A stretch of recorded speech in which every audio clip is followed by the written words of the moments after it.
Written. Good. That means that it is now clearer what processes we're talking about. So in the places of the highest concentration and activity of the forces of Allat, on the surface of that initial spherical state of the universe, matter started to accumulate in certain formations. The latter became the progenitors of future galaxies in which life originated. Different legends describe this in images of the appearance of the enormous first person of giants, the progenitors who formed the universe with their bodies and who subsequently, after death, were separated into parts and gave birth to other formations. By the way, within those initial accumulations, there appeared hotbeds of thermal radiation, which have remained within the microwave range even now. They are currently known by science as the cosmic microwave background radiation, the relic radiation. This is precisely the manifestation of the first effect of the forces of Allat during the creation of the material world. In fact, it should be noted that it is thanks to Allat that matter started to become endowed with life, and the ordering of all that exists began. And here is another very important aspect of the formation of the universe, which gives an understanding of what the universe represents now. The drive of the force of Allat for the unified ordered form towards God set the motion of the universe from the inside to the outside and started spinning it in the right spiral, i.e., towards expansion. This is how the function to creation was set. People from the Upper Paleolithic times symbolically depicted this movement from the inside to the outside as the correct swastika, the straight, right swastika. In other words, as a cross with edges bent to the left. Such a swastika symbolizes the clockwise movement in the right direction. By the way, translated from Sanskrit, the old Indian word swastika comes from the word su, means associated with good, i.e., suasti means the beautiful exists, good existence. Simultaneously, while spinning the universe in the correct spiral, the force of Allat gave birth to the opposing force, which started spinning in a reverse spiral inside the universe, in the direction which was opposite to the main direction of Allat, from the outside to the inside, bringing matter together into a unified material mind, the animal mind. Thus, the destroying function was set, in opposition to the forces of Allat.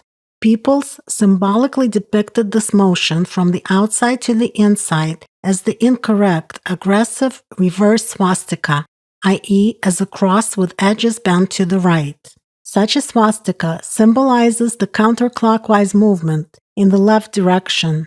In mythology, the emergence of the opposing force is reflected in the image of the emergence of fire out of water. Anastasia. Regarding the understanding of spins of the two swastikas, the following clarification you gave previously helped me. If in a cup of tea you spin a vortex, a funnel, clockwise with a spoon, it is possible to see waves of the correct swastika form along the edges, and if you spin this liquid counterclockwise, waves of the reverse swastika will be observed. Rigdon. Correct. This is the clearest example which a person encounters on a daily basis. So this is how there appear two directly opposite forces in the universe. The greater force, spinning the universe outwards, and the smaller force, which opposes it within the universe itself. After these two forces had manifested themselves, the universe lost its spherical shape and flattened under their influence. That is, it compressed, became flatter. This point is recorded in the cosmic legends of peoples of the world as the cracking of the world egg, splitting it into two halves, out of which heaven and earth were created, and divisions, spaces, and waters were placed between them. Other legends say that the components which remained after the egg had cracked expanded and turned into the universe. Still other episodes mention the division of the world into two elements, or two deities, with directly opposite functions, the creation of an invisible pair. The spirals themselves are represented in myths as, for example, the first pair of gods with the opposite functions, one having the divine essence and the other one having a demonic one, from whom the other gods later descended. In another version of the legend, they were depicted as half humans and half snakes. At that, the creating ones, being the water deities, had bodies of distinctive green color. In the third version, there were characters that embodied order, life waters, fertility, and light. The opposite ones personified disorder, death, darkness, an unpaired creature. For instance, according to African myths, the jackal who desired to become the master of the universe. So this is how the creation of the universe was reflected in myths. It is just that modern people have lost the understanding of the spiritual side of the subject, and everything has been reduced to the level of the material perception of ancient stories. Anastasia. So this means that now the universe is expanding in a spiral due to the motion of Allat, correct? Rigdon. Yes, and on every subsequent larger turn, its speed increases, while the time of passing the turns remains the same. So the overall motion of matter in the universe, including the overall movement of galaxies, occurs in a spiral. Anastasia. This is really important information, and it opens a view of the world from a completely different perspective. Rigdon. By the way, the word spiral originated from the Latin word spira, which means a curl, a curve, a bend of the snake.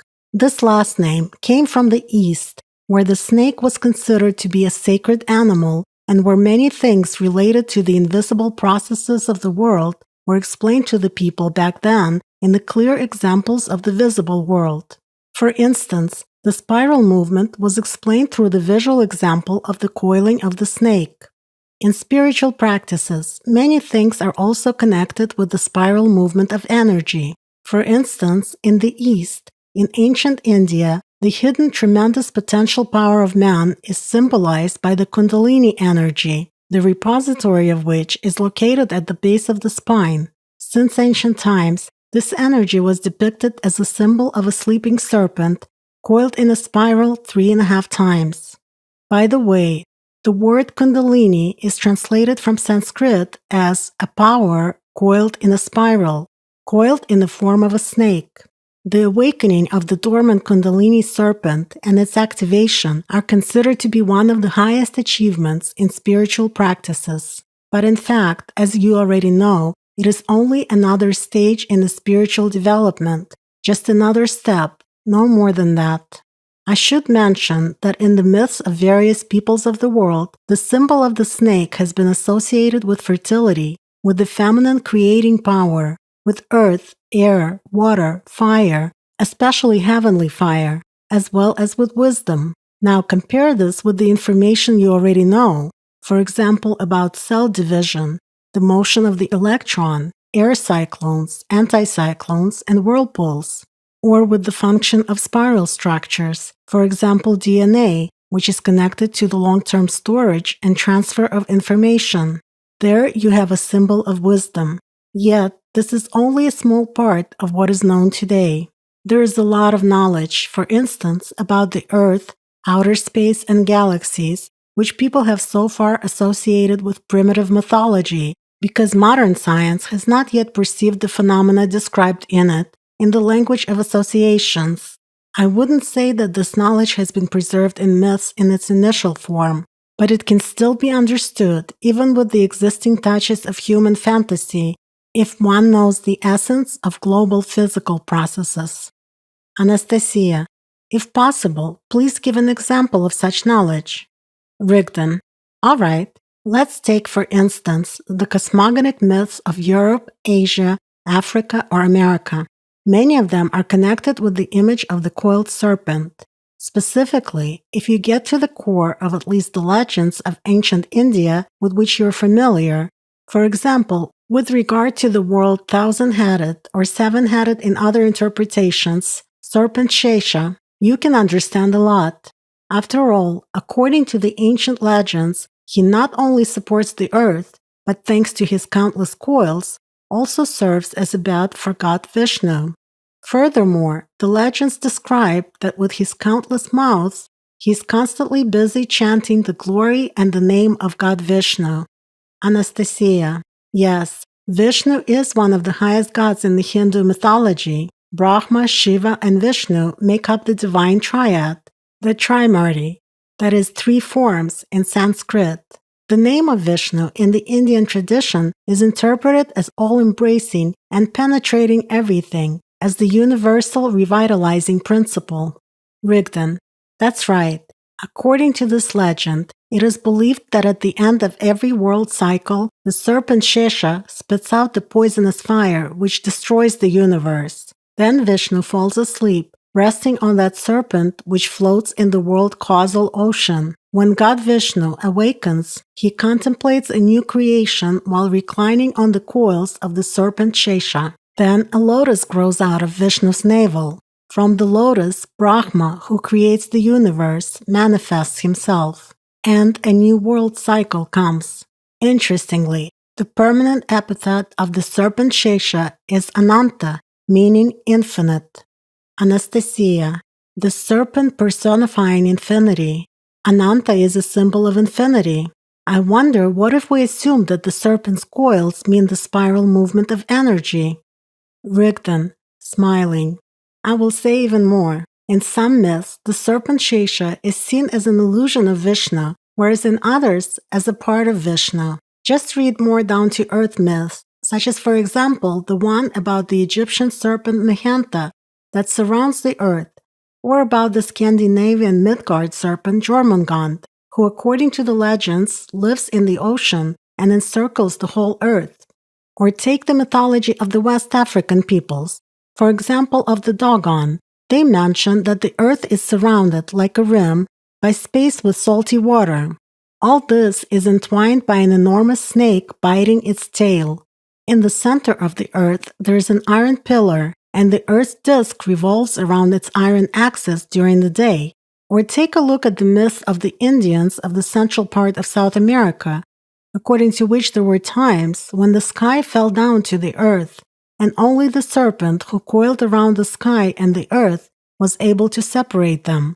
It is believed that he still keeps them separated. Anastasia: In other words, it may well be some kind of a force field with a spiral structure which keeps the two environments in balance. Rigdon, smiling: And the Indians of the Amazon basin have preserved a myth that the Boyusu snake presents itself to the world in the daytime in the form of a rainbow, as the master of rain who drinks the heavenly water, whereas at night it manifests itself as a black hole in the Milky Way. Anastasia: A black hole? Amazing! Rigdon: The knowledge exists, but in order to understand it, one needs a qualitatively different perception of the world. So getting back to our conversation about outer space, the black hole is a unique phenomenon in this world. It pulls matter to itself and destroys it while pushing away and thus preserving the information that forms matter. And this is what clever people should think about, for the understanding of this process will give a true answer to the question about the creation of the universe, and not only to it. This answer will totally change the distorted human idea about phenomena of the macrocosm and the microcosm. It will then become clear why information never disappears anywhere, and why, when pushed away by the black hole, it is concentrated in certain areas of the universe. What makes these information building blocks form ordered shapes and create matter out of nothing? Why do molecular clouds appear in the expanse of the universe as if from nowhere? And how is the electromagnetic field formed inside such clouds? What makes molecules unite in macro objects, for instance in gigantic stars? And finally, what gives birth to life, and not only life, but at times to intelligent life? At first sight, these questions seem to be difficult.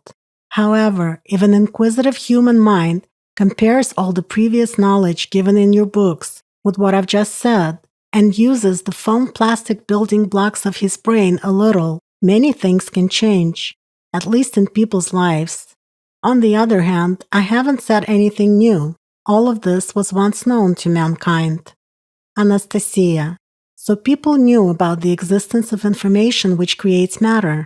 Rigdon: Partly.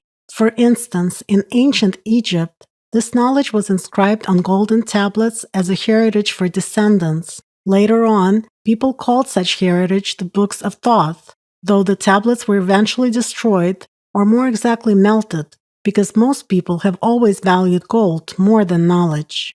Nevertheless, copies of the tablets, reinscribed on papyrus sheets, or at least a part of them, have been preserved. Unfortunately, such copies have been frantically destroyed by priests at different times, no matter where they were found, for the information contained in them literally undermined the power of priests over people. Nevertheless, something remained, and this something, having been saved and rehidden in the Croatian mountains, gave the world two eminent scientists in the second half of the 19th century. But when that something fell into the wrong hands in 1936, it caused irreversible consequences, the beginning of which was later witnessed by peaceful inhabitants of Hiroshima and Nagasaki. Anastasia. Yes, the proverbial human choice. Rigdon. So on the whole, although such information is important for the future, it will provoke the greatest outrage, let's put it this way, of contemporary priests from science.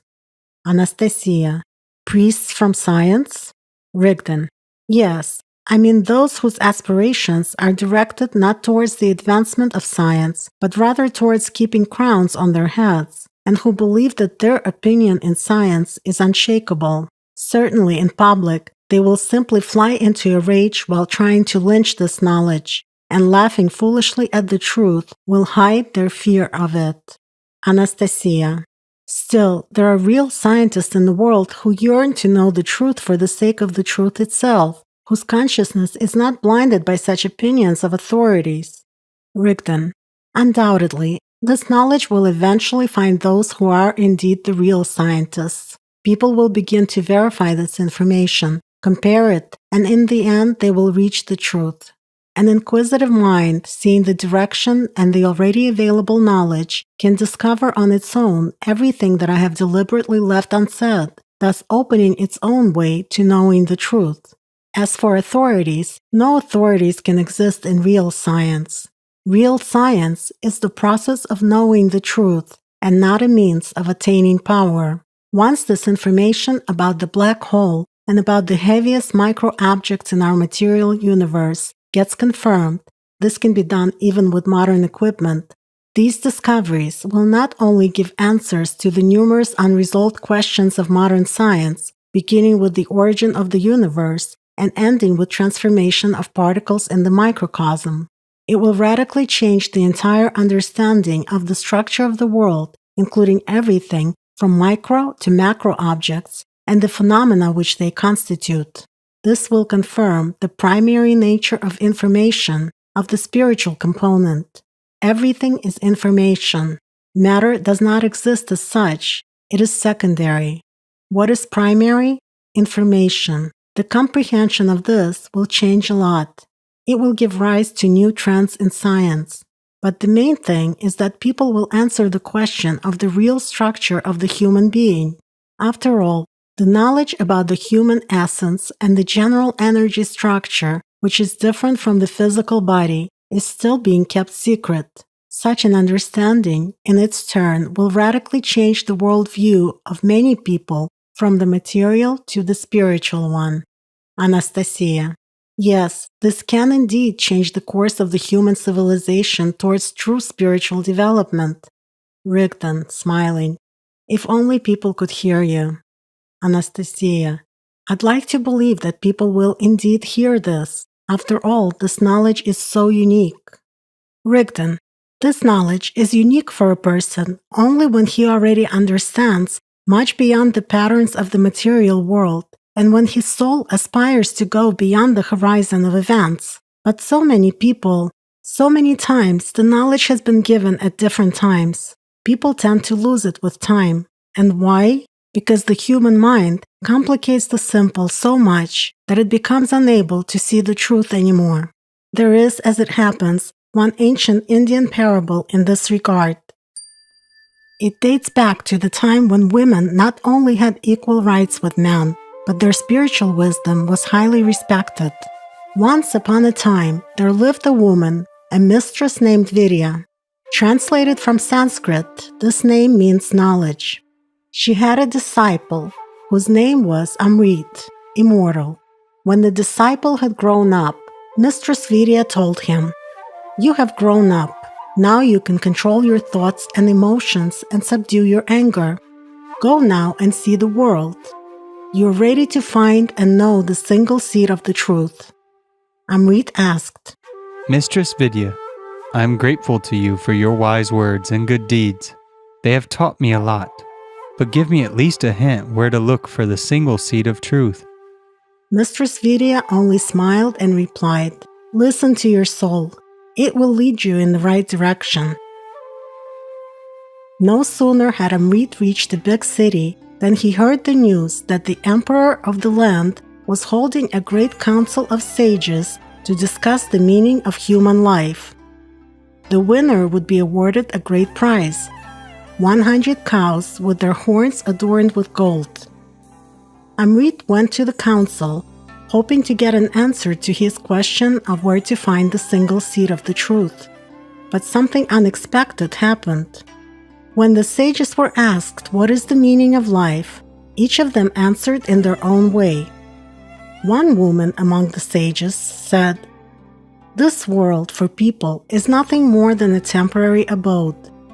Man is born with clenched fists, trying to conquer it, but he dies with open palms, not taking a single speck of dust from the world. The meaning of life is in the birth of man's desires, which form his fate in the afterlife." A man from the sages continued the discussion. Man's desires are innumerable like sea sands, but his deeds are rare like granite stones. Man's deeds make up his life. His ill or good deeds become his ill or good fortune. The meaning of human life is made up of what he does each time, here and now. Another woman from the sages replied to him, "Deeds are merely consequences of a person's thoughts. If a person acts with evil thoughts, suffering follows him like a cart's wheel follows ox's legs. If a person acts with good thoughts, joy follows him like a shade from the bright sun. The meaning of a person's life lies in his thoughts." So the discussion continued until noon. Finally, one of the well-known gurus of that time, famous at the court for his learning, said, Thoughts burst from emotions like fire erupts from lightning. The man of yesterday is different from the one tomorrow. To be able to learn from life means to live twice. The meaning of life is in the changes that come from toil and worries. Silence followed these words. When none of the other sages replied, Amrit, who was standing among the ordinary people, decided to take part in the discussion and said, Human life passes like a dream. In order to understand its meaning, it is necessary to wake up. Changes on the outside do good only if they come from the inner world of a person. All that exists and that doesn't exist in this world is here, in the human soul. Knowing this truth is the meaning of life. Common people rejoiced after these words, and the sages nodded approvingly, agreeing with the wisdom that came from this unknown young man. The emperor's prize was given to Amrit, and so in just one day, he suddenly became rich and famous. After the council, Amrit was approached by the well-known guru, who until that point had gotten the better of all his opponents in a debate, and from whom this young man had so unexpectedly taken away the victory. He asked Amrit why he had come to this land, and having found out about Amrit's search for the single seed of the truth, he rejoiced. Oh, young man, you are unspeakably lucky. Today, you have gained not only riches and fame, but also a true friend, and a wise teacher. Myself. I am well known in this land. I teach different sciences, in which many seeds of the truth are hidden. After this conversation with the famous guru, Amrit decided to become his student and spent all his money on learning worldly sciences from him. Soon, he became one of his best students, having mastered many languages and learned all the sciences of that time. Full of pride for his achievements, Amrit came back to the house of wisdom. Mistress Vidya was in the garden, Delighted to see her, Amrit began telling her about his travels. When I had left the House of Wisdom, something unexpected happened. On that day, the emperor of the country held a great council of sages. I went there, hoping to get an answer to my question. The meaning of human life was discussed at the council. I voiced my opinion and suddenly received the emperor's prize. In just one day, I became rich and famous. In order to know the single seed of truth, I decided to spend all the money on lessons from a famous guru. Now, I have acquired great knowledge in many sciences and can tell you about many seeds of truth in each of them. So Amrit began recounting what he had learned. However, Mistress Vidya, having listened to Amrit's story about his achievements and the knowledge he gained, only smiled and said, "You have shown your learning. All that you have learned in the world is knowledge from the mind. It does not mean that you have found and learned the single seed of the truth. Multitude is born out of the whole. In order to penetrate the essence of the sacred, you need the ability to feel as well as awareness and understanding." Mistress Vidya picked up from the ground a fruit from the nearest tree and showed it to Amrit. "You have studied what the material world is woven from, but you missed what it is created of, and the reason why it all exists." Mistress Vidya divided the fruit in half. Having taken out the seed, she divided it in half also, showing the pulp within the seed to Amrit. With your mind, you have known the visible core of the seed from which a big tree grows, but only through the ability to feel can you know the invisible, that life-giving emptiness from which a big tree grows. The seed is just a vessel for this creating emptiness. The life-giving emptiness is woven from the single seed of the truth, from which everything was born and into which everything will dissolve again. When you set out on the path, you already possessed this knowledge.